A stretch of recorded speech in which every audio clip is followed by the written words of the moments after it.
That's how you start your entertaining speech, with a bang. At best case scenario, you want people to stand up and listen immediately. David, you've been a Toastmaster for quite a long time. This will be an advanced evaluation for you as well.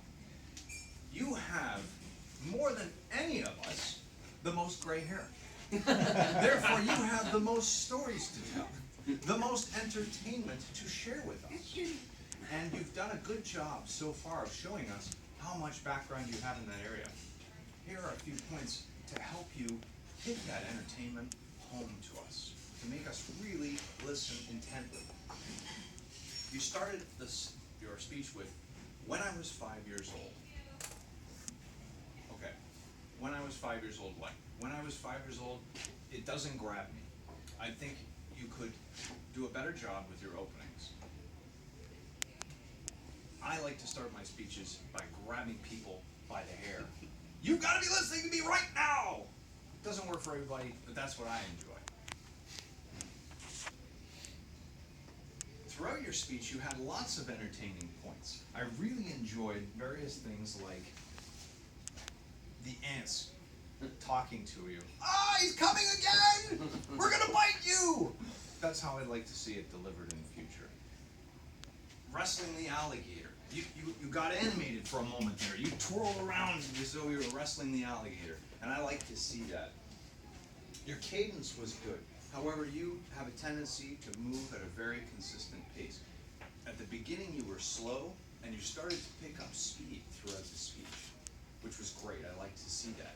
And then towards the end of the speech, when you started to talk about the various types of the ninja ants and the prophecy ants, your pace started to modulate. You modulated your voice a bit more, and I think that was very effective, and I'd like to see more of that. And it certainly entertained us.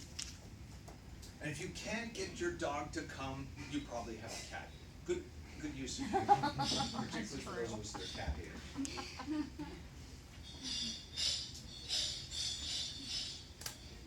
There's only sorrow and death down that hallway. You didn't deliver it like I just delivered it. You said, there's only sorrow and death down that hallway. I love it. I think that's what you need to keep focusing on. Keep delivering things like that.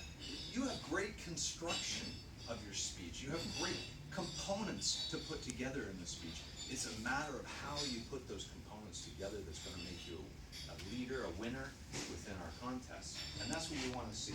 And most of all, I enjoyed your parallel between you and Tarzan. I mean, you are Tarzan. Speaking to the ants, speaking to the alligator, speaking to animals of all sorts, I think that was a good analogy. We enjoyed it. You could have poked fun at yourself how different you and Tarzan are. We certainly, none of us are in Tarzan's kind of shape, but I think that was an opportunity. Overall, the objectives of speech were, you were not there to give the audience deep understanding. I agree. You didn't give us deep understanding. You are there to provide an interesting diversion. And throughout the speech, I was diverted. I was listening, I was entertained, and I think you did a good job.